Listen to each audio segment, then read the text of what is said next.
What's up, Eager to Pleasers? Welcome back to another episode of the Eager to Please podcast.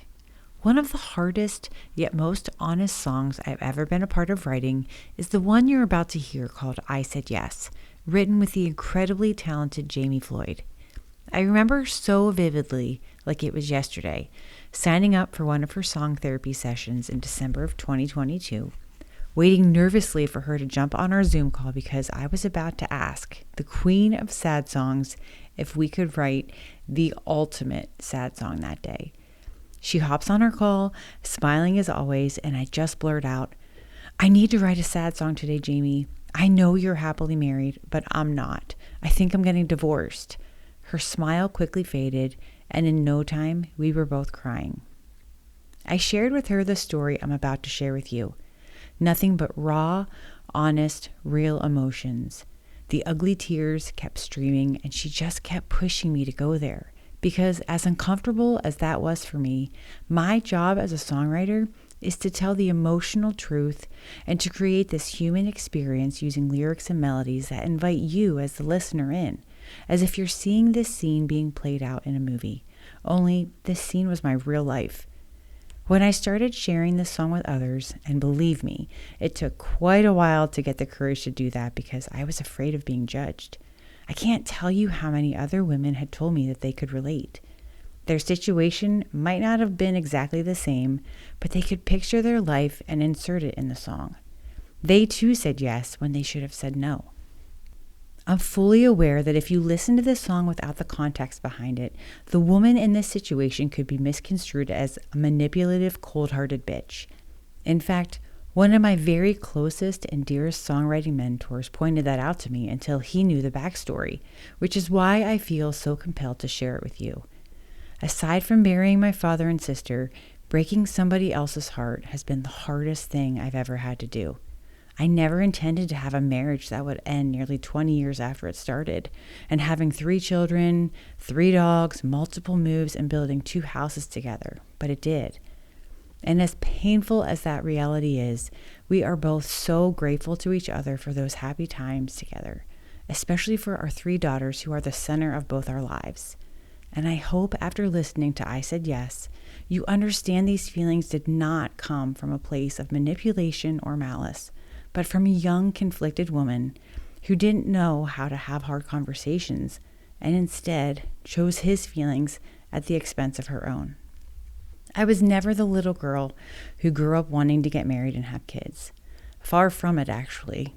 I was terrified of having a marriage like the one my parents had, and I was deathly afraid of childbirth pain. It just made sense that I wouldn't do either, right? I was fresh out of college working for a public accounting firm when I first met my future husband. He had just flown in for a site visit for a client we were assigned to after a 3-day training. Upon introductions, I thought he was the rudest guy on the planet.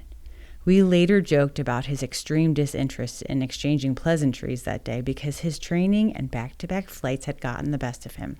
No wonder the guy was exhausted and had no energy to mingle. We continued to see each other around the office and began secretly dating each other for 2 years. Our friends and families outside of work knew, but that was an ultimate no-no in the corporate world. Probably still is. It was fun and exciting at first, having this relationship that was treated like it was forbidden. But as we began to develop deeper feelings, I wanted to go public with it, and he didn't. Fortunately, he made the decision to leave public accounting altogether and apply to grad school, so he would be leaving in the fall for Virginia. True to form, when someone got too close to me, my immediate instinct was to run. And so I told him that I didn't do long-distance relationships and thought we should end things. I mean, after all, I was only 24. For the most part, I've always been able to remain cordial with my ex-boyfriends, unless they cheated on me, and then all bets were off. And there were a few of them that should have had wanted signs posted to all the girls' bathroom stalls warning that their victims should stay away. But that's a song for another day. At any rate, to send my boyfriend off correctly, I was coordinating this huge catered congratulations/going away party for him with his best friend from college. I had invited all of our friends, my younger sister who tragically passed away 4 months after this party, and her fiance, my parents, his parents. I bet there were nearly 50 people attending this thing. We were all mingling and grabbing drinks from the open bar when, out of the blue, my boyfriend stopped the party to make an announcement. He asks if I can come to the center of the room. He clears his throat, says thank you to me and his best friend for organizing the party, and to all our guests who had come to wish him well for the next 2 years in grad school. It later came out that somehow I managed to spill the beans in conversation. I have no idea how, but he ended up finding out about it just when I thought I was pulling off this epic party, and the surprise was on me. Anyway, he hands me a peppermint Orbit gum box and asks if I would like a piece of gum. And if anyone knows me, they know how much I love to chew gum. I'm confused by his gesture, and I look at him like he has 10 heads, but I take the box anyway, and I open it to find an engagement ring inside. He then proceeds to get down on one knee and proposes in front of everyone. No heads up, we never discussed getting engaged, nothing. So I'm literally speechless at this moment, and he has to ask me for an answer because he's still down on one knee for what seemed like an eternity. I don't even think I looked at the ring or said a verbal yes. I just nodded my head and started bawling. And that was it. I didn't have a second to think about what I was committing myself to. I just said yes, and there was no way I was going to crush his heart now. I knew he was a good guy and he would never cheat on me like one of my old boyfriends. I also knew he would be a good provider for me and our family if we ever decided to have one, but we never talked about it. How dare he put me on the spot like that? Maybe some girls would look at this and think, oh, how romantic. But I'm a private person, and like I said, we never talked about getting engaged. To this day, I hate surprises. It gives me anxiety, literally. And I hate that I look at a situation like this and it makes me sad. But it does. I feel like I had no voice, and I had to fall into this notion that all little girls want to get married, be taken care of, have a family, and live happily ever after. The end. And maybe that's true, but I wanted to do it on my own terms. And that's how this song, I Said Yes, was born. From all the thoughts and feelings I never had the courage to say out loud. Instead, I wrote them in a song. As gut-wrenching as it may be to hear, I hope that you take away that this song is about truth and reclaiming your voice, even if it comes later than expected. These are the thoughts I swallowed, the feelings I was afraid to say out loud, and the questions I never dared to ask. Writing this song was the first time I allowed myself to be fully honest, without apology. It's not a rejection of love or family or dreams of happily ever after.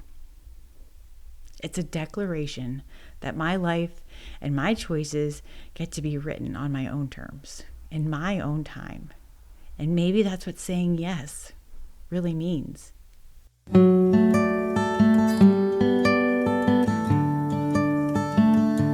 I said yes to you in a room full of people. Yes to a one-bedroom apartment. Yes to a life staying home with babies. Yes to it all. You didn't make me. I said yes 'cause you look so happy. Yes to only doing this once, forever and ever to go. I said yes, but I meant no, 'cause you're not my person. What makes it worse is I let you think you are, and your heart gets harder to break the longer I wait, the longer I stay. Oh, I said yes, but I meant no. If these years could talk, they'd scream it out loud. All the truth I ever left out. Every day I ask myself, can I get through it? Can I still do this? I say yes,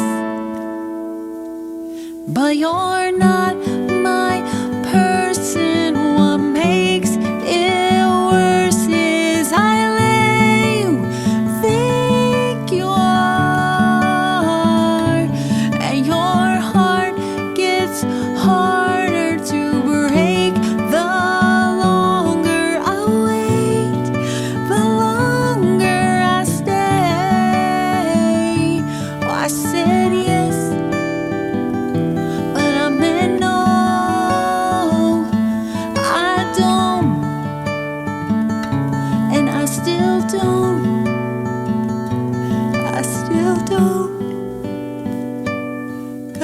you're not my person. What made